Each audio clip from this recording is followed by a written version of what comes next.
Hi everyone. All aboard the D train. Woo woo. Oh boy. um, so as I said, I wasn't able to catch Maggie, which is odd because I saw a trailer when I got out of the movie when I was hanging out with Mark Sam on TV for Maggie. So I assumed it would have come out, but well, okay, whatever. So came back from the D train. This is one of the weirder movies I've seen this year.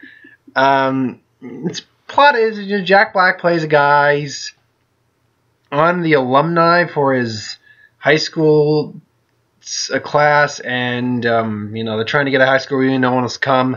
He's kind of a loser a little bit. No, doesn't have really any friends per se, not even including the committee. They don't really like to hang out with him apparently, and he basically sees that James Marsden is an old friend, more or less, who is an actor who actually kind of made it a little bit, sort of.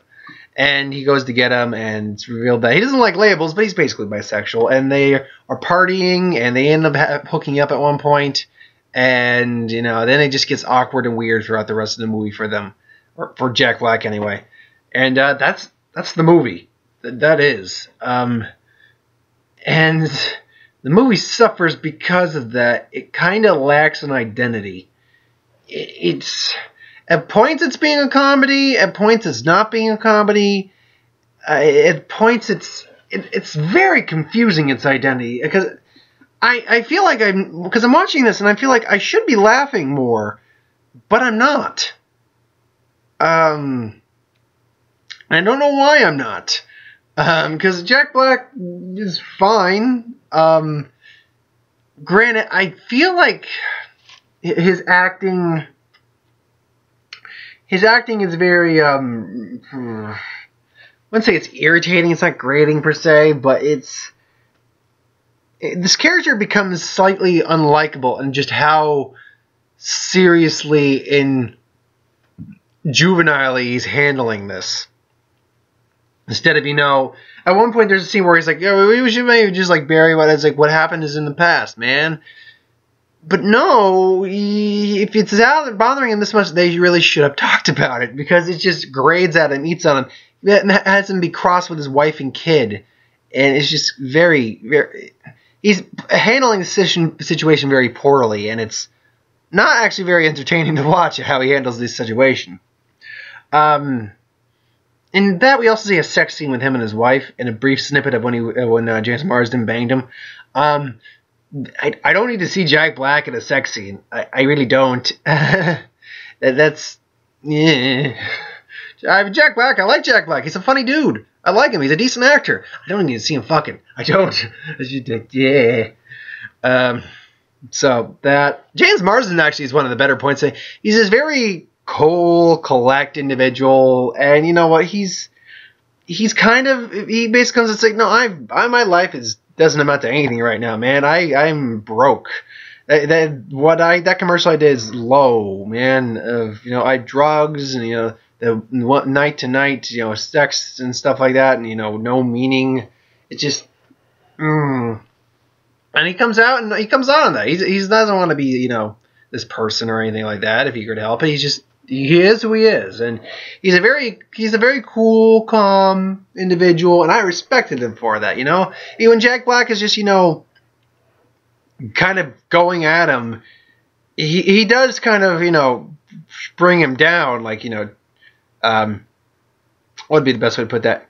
Just kind of cuts him down to size more or less, but he does it in a way that Jack Black basically forced him in this position. He really didn't need to be pushed into this position at all, and then he does, and it's awkward. It is, and that's the best way that I can describe this movie. For most of the movie, it's very awkward. There's a subplot about. Okay, before I get into that, I guess there's some things I did like. There's some jokes that worked, I thought. There's a great description that James Marsden gives his Jack Black's son, who's basically gets a girlfriend who's older than her, and then she thinks the movie fast. She wants to have sex, and she wants it to be a threesome. And he doesn't know how to handle it. And then James Marsden just sits down and is like, "Huh, she wants to have a threesome, huh? Gorilla Guy. So, yeah. Oh, yeah. It's like, and so what's the problem? It's like, well, I think she's more experienced than that. How many girls have you fucked? None. Why not? I'm 14. Hmm? And just like, okay, here's what you do. And he goes into the description. It's like, okay, your tank gets hot and heavy. Now you want to do them both. You like a cock. So what you got to do is you stack them like lawn chairs. But remember, use a condom. And then rip that thing off and hose down those lawn chairs. Like, that was pretty funny. There's an interesting, not even interesting, there's a subplot with Jack Black's boss, in whatever firm it is, who's very technologically out of date. And Jack Black basically lying to his boss to go to a business meeting, to go and get James Marsden to go to the reunion. And they do basically succeed in getting him to go to the reunion, but they also succeed in basically creating a false business deal. And that just escalates until it's revealed, and it's just realize that they may be bankrupt as a company now. But then his boss looks and is like, why didn't you just buy a ticket and then go over the weekend? It's like, oh yeah, but I'd have to figure out. Then I had to basically lie to my wife and stuff. It's like, or I had to find some way to tell my wife, basically. And he's like, so why didn't you just buy the ticket and then tell your wife you're going on a business trip? And it's like the movie was self-aware about that. It's like they didn't realize this plot point was happening until they actually got to this point in the movie. You're like, yeah, this didn't make any sense. Jimmy's like, yeah, I should have done that. Don't know why I didn't do that. So the movie was aware of some of the stupidity in it. But overall, it was really awkward.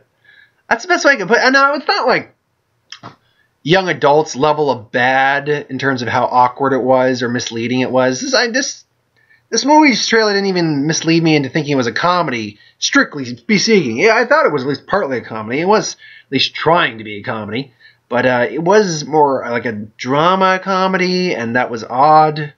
So I don't got much to go off of here. Okay, there's also one bit at the end where, basically everything's kind of settled out, and he's doing like this Facebook letter.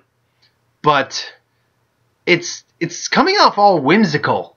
The music and tone, the way he's talking about it, is coming off all whimsical, and that's weird. Especially once he's giving out his new nickname, the D Train, which is what the movie's basically title is for. So, yeah, I don't know. My thoughts on this isn't terrible, but it was weird and awkward, and I think I'll give it a 5. It's average. So thanks for watching. I hope you enjoyed. Like, comment, share, subscribe. As always, if you want us to review something, put in the comments below. Let us know. We'll do a review at some point.